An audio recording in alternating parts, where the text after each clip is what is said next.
Can you teach an old dog new tricks? I'm going to give you a stat. Digital has exploded, accounting for 40% of total business across hospitality, with some restaurants processing 80 to 90% of their orders through online experiences. The fact is, online ordering automates, upsells, increases order accuracy, builds loyalty, and for the most part is frictionless. But the digital experience can have a steep learning curve for restaurateurs. In a chaotic kitchen with tickets coming in, the drive-through buzzing, guests in-house, and employees to manage, how does an operator find the time to learn new technology? In this episode of the Restaurant Growth Show podcast, we're going to flatten the learning curve to help you adopt new technologies and grow your business. This is episode lucky number 13. Let's grow.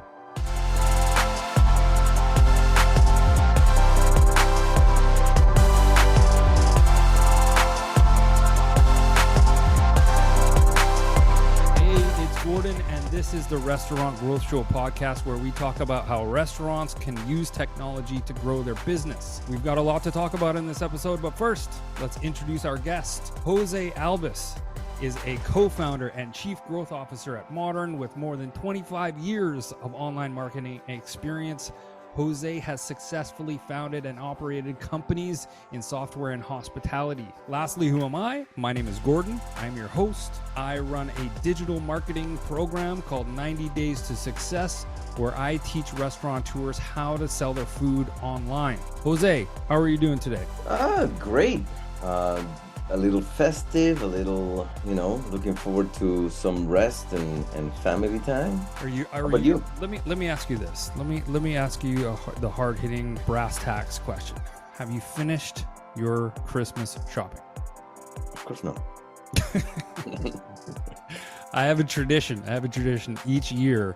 I wait till the 23rd or the 24th because I, like a lot of guys out there, I operate under pressure much better, because if I go out and I do my shopping early, I just end up buying a whole bunch of crap for myself.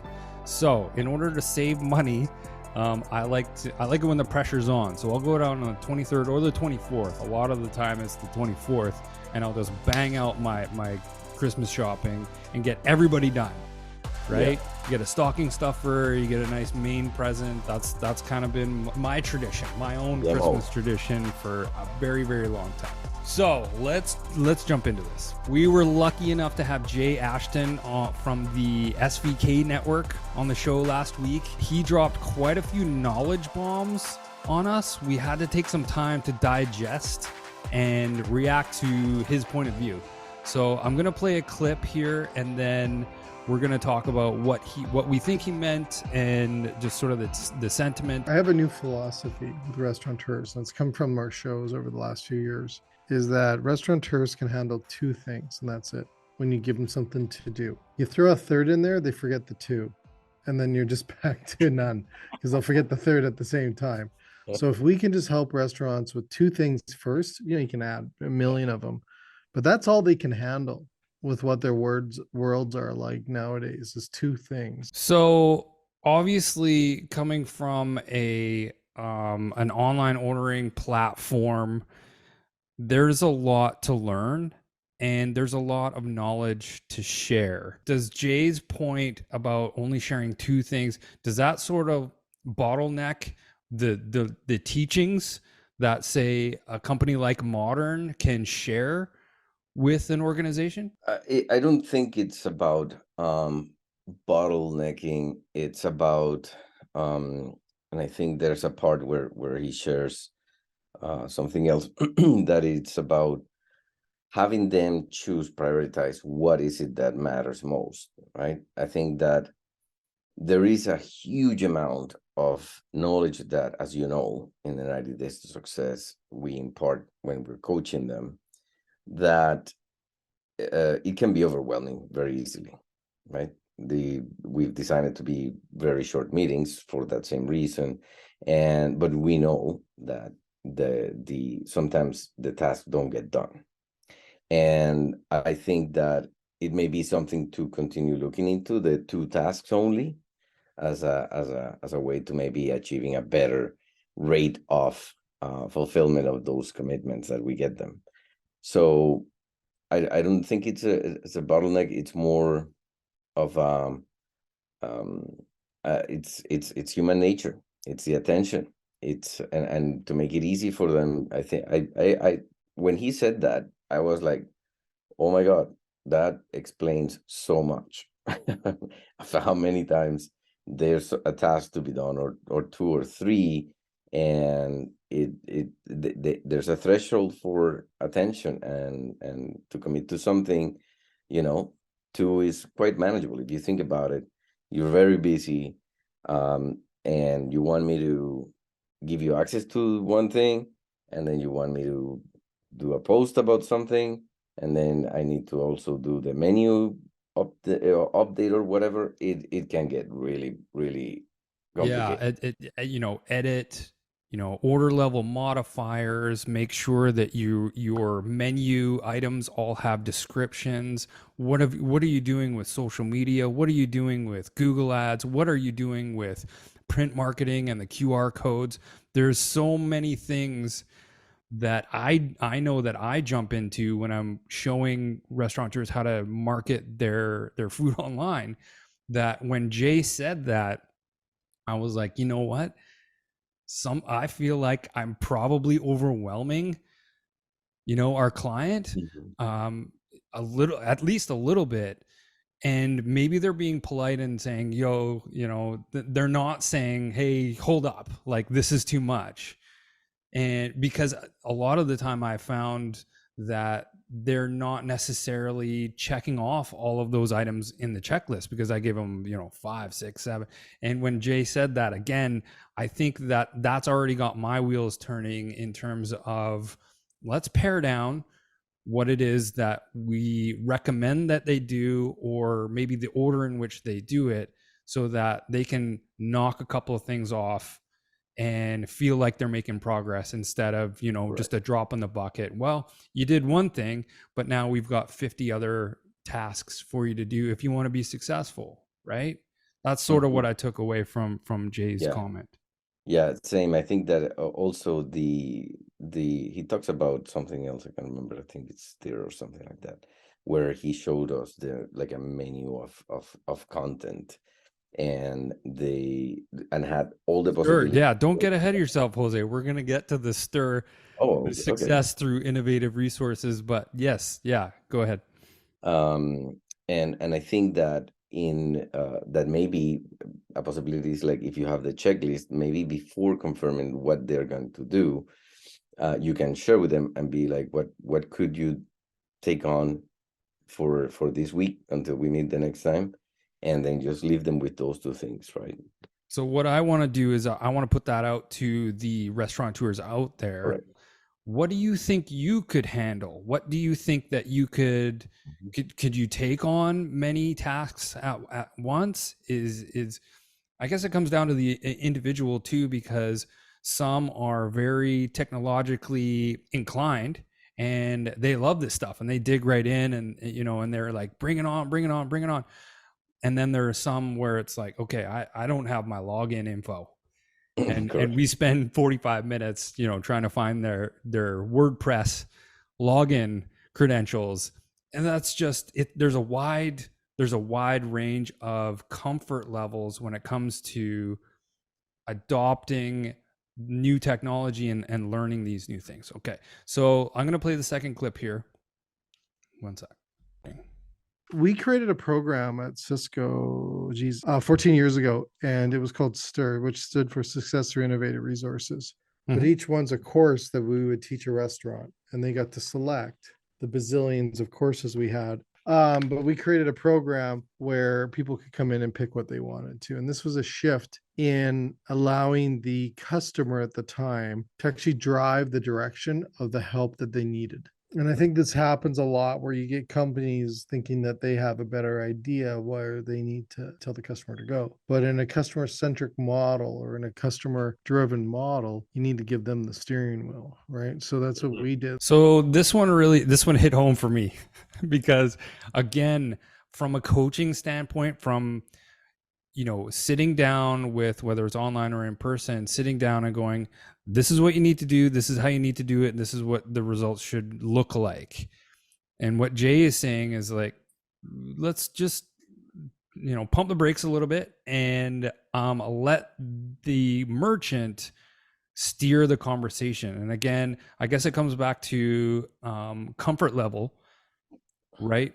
Where is their experience level at, and then we can start there. So I'm definitely guilty of that. What do you think? And I think I mean, you just pointed out to something very, very, very important, especially in coaching. Coaches will tell you that it is the client who drives the conversation, right? And that is that difference between consulting and coaching. So if incorporating more coaching where they maybe you share a whole bunch of things, and then if they have the options of like to have them right in front of them, they may be able to see, you know what, this is the part that actually I think it will be I can get done. It will be helpful. There will be progress, right? So when he showed me that, when he showed, I think in the reaction in that show was like as well, just mind blowing. Yeah, it is a light bulb, another light bulb moment for me. And the STIR program, Success Through Innovative Resources, that was launched 12 years ago, I think he said in the video.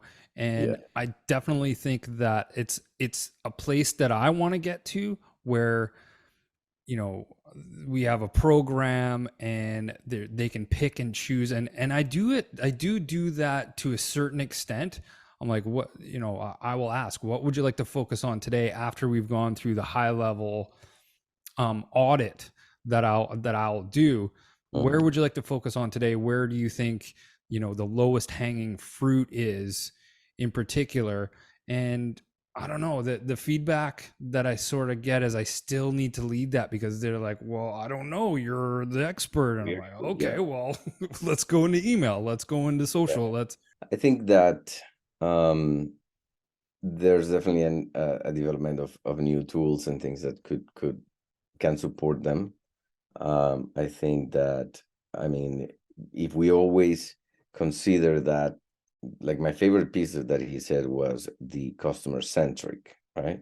And it's like, how do we know that we're actually customer centric? Because you could make it a statement, and how do you verify that you are actually being customer centric? Because we get into things and we forget that we may not be. Exactly. I think that one thing that has just come to me now is that a recorded, preloaded course material absolutely would not work with what we do. And I think especially because of such a wide range of experience and comfort level with certain types of technology, and the fact that technology is moving so quickly. I mean, we haven't even talked about, chat GPT and AI and how that's basically just changed the entire game. We will do an episode on that, no doubt. But there are so many preloaded courses where it's recorded and boxed learning, where they go through a PDF or whatever that may be. I just don't think that is applicable with hospitality, and especially online ordering. I mean, could you imagine trying to go through a pre-recorded YouTube tutorial on loyalty programs and incorporating that into your ecosystem as a restaurateur? Could you imagine? Like, what if they had a question? It's just flat out not A, B, C, D. And I'm not saying that it's completely so complicated, but there's just a lot of moving parts that a lot of the time, that's one of the advantages of what we do, is that it's so custom to each organization. Funny that you mentioned that. I was just talking to Alex and he was like, oh, Sales Navigator and LinkedIn. Is there a course or something I could take? And I'm like, yeah, they're right there. And he's like, no. No, not self-learn. I need to talk to someone. I need someone to talk to me back. Yeah, exactly. Yeah. Sometimes we forget that we are very comfortable navigating the internet, finding the materials that we need quickly and efficiently, whereas someone else may not have that comfort level. And sometimes we're just living in a little bit of a bubble, and we need to put, like Jay says, put ourselves in the merchant's shoes. And I think, again, bringing it back to what he was talking about, is let them lead the conversation and let them tell us what they need from us. Mm-hmm. Correct. So this next clip is kind of contradictory to what we were talking about earlier on in the show, but just goes to show how much there is to learn, A, B, how many resources there are out there, and C, all another thing that restaurateurs want to learn and would like to learn. Well, let this clip go. You had this inflation calculator. Yeah. A lot of the times we get anxious when we hear inflation. We do some pretty crazy stuff out there because sometimes it does need to be kind of crazy within the pricing that you're going to have to do or adjusting to account for inflation. But it allows us to look at creative ways. And I think that's when I look at a calculator like we had on the show where we're playing around with ideas. And it shows also the complexity of inflation, of what you need to do. So it's not just throw a dollar in everything and I'm good. Not necessarily. Amazing. I watched that episode and it was so good. Right. So just for the listeners out there, the SVK network put together this inflation calculator where you just input, the cost of your goods, and it will, and the average inflation rate at the time. So it's very fluid, and it's a very useful tool. And what I'm going to do is I'm going to share a link to that resource for merchants as well. But again, another snapshot when we're coming and talking about their marketing and their advertising and their print marketing and their online and all of these things, they're also trying to consider cost of everything, right? Inflation, all of these moving parts. And so their bandwidth, let me put it that way, their bandwidth for taking on all of these additional things that we're talking about may not necessarily be there. And basically this is an empathy show. Episode 13 is about empathy for what restaurateurs are going through. Jose, maybe you can talk a little bit more about what value you saw in that inflation calculator and that episode in particular. That calculator and the way that the show was really good, really well, the way everything was shared, the examples, but it just simplifies the way that actually you should go around when there's inflation. And he just said it, and we've heard it from many engineers at Modern where they've said like, oh yeah, recently it's been like 50 cents, $1, everything up. And what they talk about in the show is that doesn't even make sense from an operational point of view. It doesn't make sense because each item has different margins for you. And from the pricing and perception of the consumer also doesn't make sense because you're missing out on a huge opportunity, which is what they were saying. For example, so I have the Kobe beef, right? And it turns out that margin is like, let's say, to throw a number there, 5%. But the margins in pop are like 60%.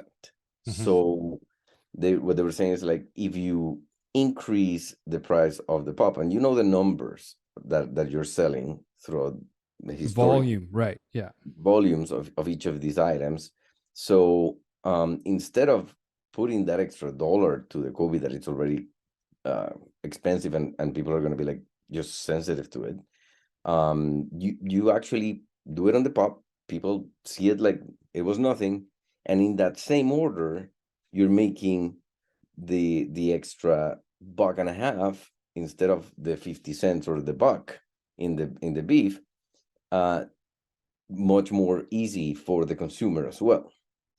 So it just it doesn't have the impact on pricing and the perception of the brand, and it actually is so positive. The experience of the consumer too is it is just a way of finding what things to move around to actually mitigate that inflation in a very smart way, minimizing the impact that it will have on your brand by increasing just across the board, because that just doesn't make sense.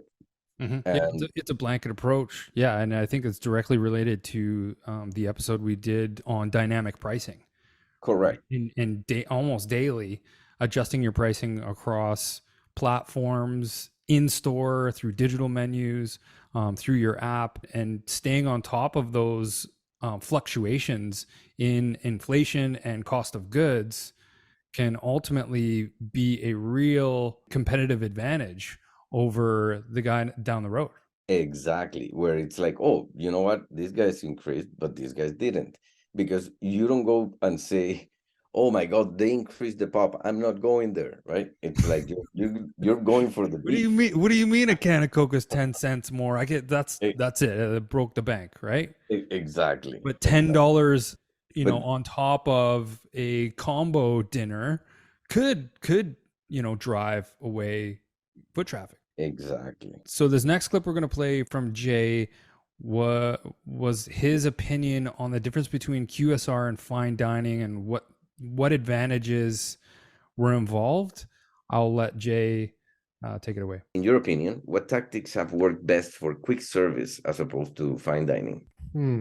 Great question. For some reason, I want to say that QSRs have the ability to adjust and change at a speed that maybe a point where they're also leading the trend or also creating the trend.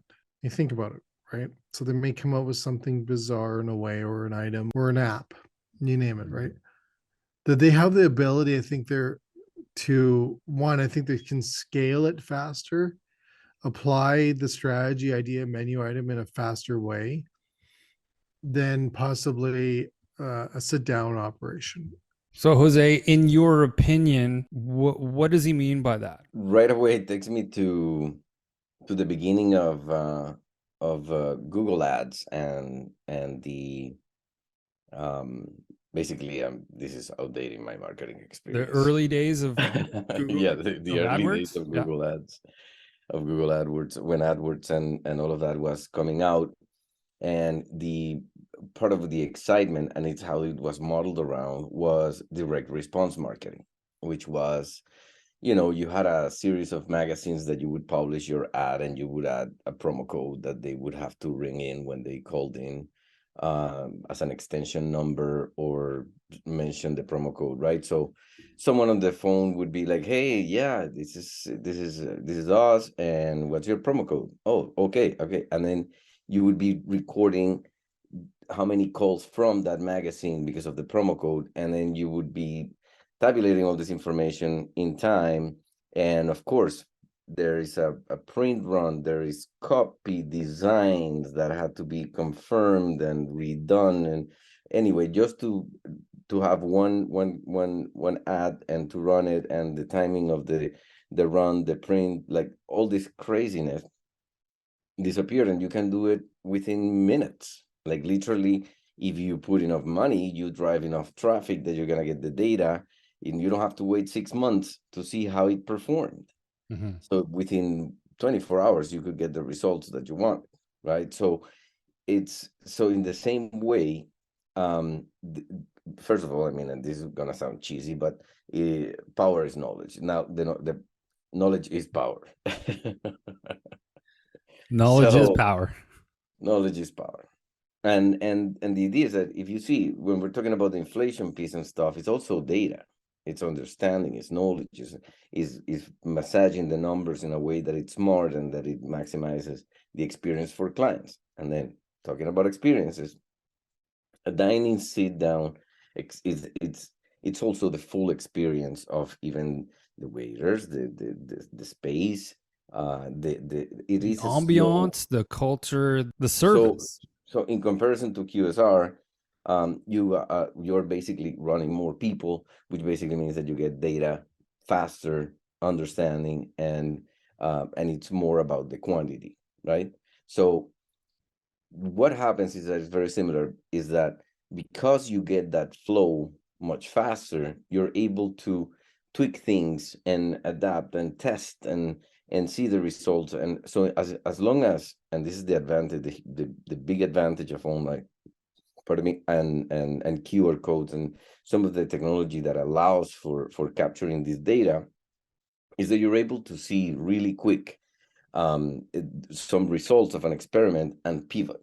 And by that I mean that, and it always brings to mind this merchant that I always loved, because she has a donut shop.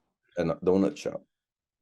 And when she felt comfortable with the system and dynamic pricing and how easy she could actually add stuff, she started running campaigns. She was very, very active in social and had created a really powerful following. But then my favorite things were that then she started doing like weekly dishes that were just specifically for that week, and it was announced, and it was like, and here it is, this is the special of the week, and it's unique, never done, new recipe, send it away, announce it, publish it, and people were waiting for the next one. Mm-hmm. And then everything that was a success, she actually kept in the menu. Mm-hmm. She's A/B testing and stuff. It's just amazing. A/B testing with food and menus. Correct. So do you think that fine dining is missing the boat because they're not as quick to move and test and iterate? No, I think that it's just a matter of being organized and be able to do it. But for that food, you still can bring a new recipe and announce it and have it available, particular, and the consumer will learn, right? And then you can still offer the beautiful experience, but have it, collect information, get feedback, run it like that as part of the culture of this amazing experience. But we also want you to try this new thing and tell us how it was. And I'd go there every week. It's cliche to say, but the possibilities are endless. Right? I think we say that so many times just because there's so many different types of cuisines, restaurant models, different types of technology, so many different combinations of how you can go about increasing your sales, mitigating costs, getting new customers, building up loyalty, and limiting churn. I mean, it's a really fun and exciting space, especially right now. Very exciting. And there's tools and ways of capturing this feedback and the actual behavior of the consumer, and then be able to see it and take actions upon. Absolutely. That's a great segue into sort of approach to learning new technology that I'll also share in the comments of this episode, but I'll quickly run through it in bullet point form. Jose, while I have you here, all right? Learning new technology systems and processes can be overwhelming for even the most tech-savvy operators. So I put together a 6-step guide to help them learn and master new tech at your business. Number 1, allocate adequate time for discovery. Set enough time aside to research the primary usage and benefits of this particular new tech. Number 2, identify all prerequisites. Do you need a new tablet? Do you need a printer? Strong internet connection? Figure those things out. Number 3, find the right resources. Is there a user guide or online video, for example, to help you review? Number 4, don't hesitate to ask for help. Is there an expert close by you can ask? Does head office provide tutorials? Or is there support in and around your community? Number 5, put your knowledge to the test. Test. Set up scenarios where you are able to run through the processes before implementing the real deal. Number 6, share your learning with others. You know the saying, the best way to learn is to teach. Show a fellow employee how the technology works. You'll be surprised how quickly you absorb the steps. I'd like to thank Jose once again for his insight Until next week, my name is Gordon, and this is the Restaurant Growth Show podcast, and we are out.